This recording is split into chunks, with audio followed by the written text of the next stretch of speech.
Hi everyone, in this video we're going to talk about integration by parts. Another way for you to think about this is going to be our anti-product rule.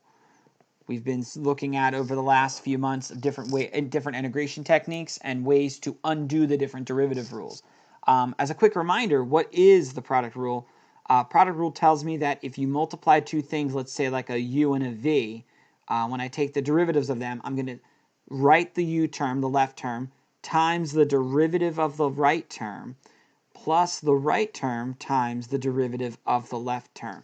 And so this rule is going to be important in your understanding of why integration by parts works the way that it does. And we'll see that in the upcoming slides.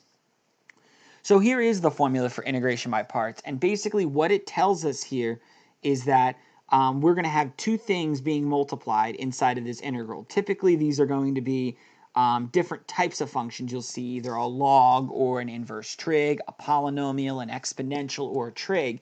And when you put them together and you multiply them, that's usually a sign that you want to use this technique of integration by parts. And so the idea is that you want to identify what this is. We're going to call this the u.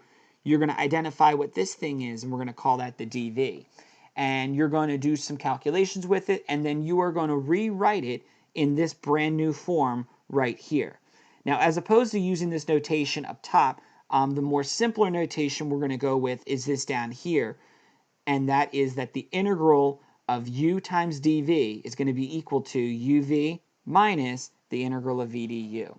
And the whole idea of this is that technically it doesn't fully integrate the problem, but what I want to do is I want this second integral right here, the one on the right, to be simple enough that we can use some of our easy integration techniques to be able just to finish it up real quickly and be able to finish the problem.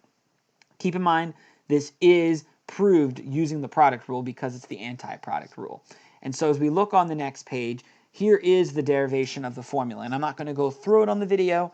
Rather, I would just ask you maybe to pause and take a look at it. But keep in mind, here is the product rule that I showed on the first slide.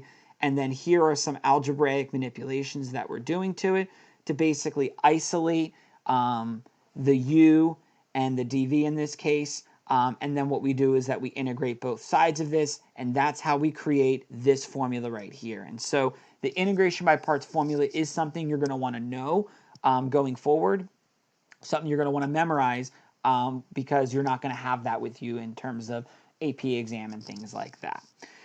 So what we're going to do is we're going to spend the time in this video going over 4 different examples from your more straightforward integration by parts up through some more difficult types of problems that you may encounter.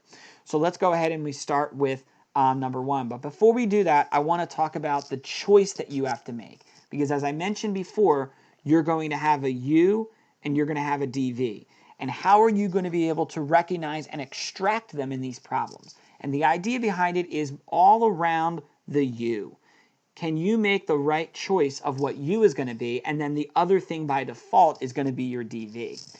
You want u to differentiate to something very simple, 0 or a constant or something that's easier. So what are the functions that differentiate to things that are easier? Well, logs are one thing, inverse trig are another, polynomials are another. And then the other ones that aren't as helpful, so we're going to leave them off for later, are going to be your exponential and your trig functions. So one way to help you choose u is to use this process that I like to call lipit. Logs are first because logs literally turn from transcendental functions to, for example, the derivative of natural log of x is 1 over x. Much easier function to work with, so that's why we'd like that. Inverse trig works the same way. The derivative of arctan is 1 over 1 plus x squared. Really, really simple problem. Polynomials drop down by 1 degree every time, so x cubed is 3x squared. And then we're left with exponential and trig. A good way to remember lipid, I found a really interesting, fun YouTube video that an AP class did in the past. That link should pop up on the screen as I'm talking right now, but if it doesn't, go down into the description of the video and I'll have a direct link for you to watch that there as well. So lipid is how we're going to make our choice. So we're going to look at this first example, a more what I call straightforward question. We have 2 functions here. We have the polynomial function x and we have the trigonometric function cosine of x. So when you're trying to decide to use lipid, we're going to look at the fact that we have a polynomial and that we have a trig. And so p comes before t in lipid, so we're going to want our polynomial factor to be my u. So that's why u is going to be equal to x. Therefore, my cosine is going to be my dv, and that's going to be cosine dx. Now, why do we have a dv and why do we have a u? Well, what I want to do is I want to take the u and I want to take the derivative of it. So we're going to take the derivative of u with respect to x. We're going to take the derivative of x with respect to x. And when we do that, we're going to get du, technically du over dx, and then the derivative of x is just going to be 1. Now, just like we do with u substitution, I like to split up that du dx, as I always will, so I multiply dx to the other side. On the right side here with the dv, what I want to do with this is I want to integrate both sides. And so when you integrate just dv, that means there's like a 1 there. The antiderivative would just be v. And then the antiderivative of cosine is going to be sine. Now, once we have all 4 of these crucial pieces of information, we can now plug that in to my uv minus the integral of v du. And so when I do that, I take my x, I take my sine, minus the integral of sine dx. This is really helpful because now the x and sine x is outside of the integral, so I'm just going to rewrite that down here. And then the integral of sine, well, that's a much simpler negative cosine, and since there's already a negative there, it becomes plus cosine of x. We have our first answer. Keep in mind that these are indefinite integrals. You can do definite integrals with integration by parts, but for now, we're going to focus on just indefinite, so we're going to write plus c. Let's take a look at example number 2. In example number 2, we have the natural log of x, and here's our first possible issue, is that we only have one thing. We don't have 2 like we did in the first example. Well, if we follow lipid, we're going to try to figure out, because right now we have no way of integrating a natural log of x. We don't have a technique, we don't have a memorized way of doing it, so we're going to try integration by parts. And so because of that, I'm going to go ahead and make the natural log of x my u. Now, what's going to be my dv? Well, usually I said you write whatever else is left is going to be your dv, and so in this case, that is going to just be a plain old dx, which we can integrate, by the way. So when we do this, the first thing you're going to want to do is you're going to want to take the derivative of u with respect to x. We know that is 1 over x, and then you write that dx afterwards. We're then going to take the integral of dv, and so that is going to give me just v equals x. And so we have everything that we need now. We're now going to plug it in into this uv minus v du. So it's going to be natural log of x times x, be careful with that, minus the integral of v, and then du is 1 over x dx. Now that looks kind of complicated, but the good news is once we simplify this, we're going to get natural log of x. I'm going to write that as x natural log of x. X natural log of x minus the x and the 1 over x are just going to cancel each other out, and so we're just going to be left with a plain old dx. That means we can integrate that pretty quickly now. That's just going to be x and then plus c.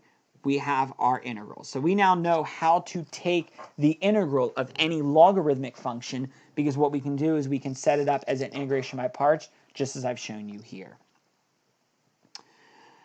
We're going to jump down to example 3. Now, example 3, we're going to run into a different type of problem that we're going to walk through. But the good news is in this problem, we have 2 functions. We have the x squared polynomial function, so I'm going to highlight the p over there. And then we have our exponential e to the x function. So according to lipid, we're going to want to use our polynomial function.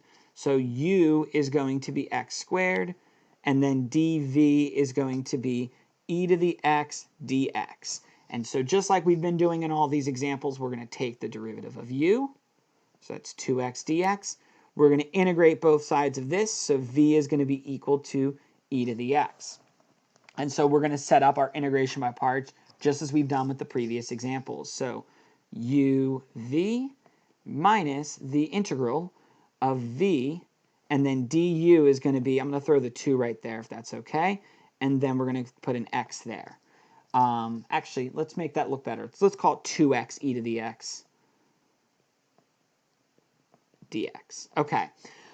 The problem we run into now is that this integral, normally we would say, oh, we can integrate it now and we use our rules.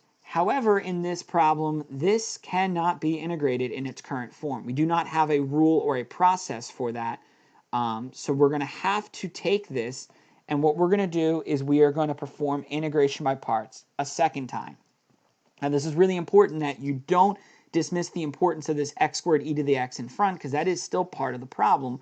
What I am doing is I'm taking that part highlighted in blue, and I'm just going to break it down using the integration by parts technique one final time. So I'm going to do this all in blue so you can kind of distinguish the difference.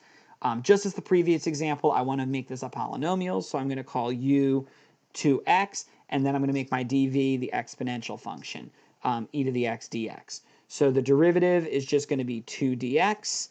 The integral is just going to be e to the x. And so we're going to set up our integration by parts a second time and see what happens. So we're going to get minus, and then I'm going to put a big parenthesis here. Here we go. So u v minus the integral of v du. So that's just going to be a 2 dx. And I'm going to do a little distributing here just to get rid of the negative signs and such, and then we actually should be ready to be able to finish this problem up. So we're going to be minus 2x e to the x. The negative sign distributes, this becomes plus. I'm going to also move that 2 out front, e to the x dx. That is definitely something we are able to integrate, so let's go ahead and do that. So x squared e to the x minus 2x e to the x plus, this will now be 2 e to the x plus c. And so we did have to do 2 steps of integration by parts, but we went ahead and we were able to still get it done. Now, so I don't have to rush through the last example in this video. I'm going to stop the video here because I have a 15-minute limit. So please watch the second video, but I will go over one last example, which I like to call the worst case scenario problem, and I'll explain why that is when I get to that problem. Thanks for watching part 1. Don't forget to watch the last example on part 2.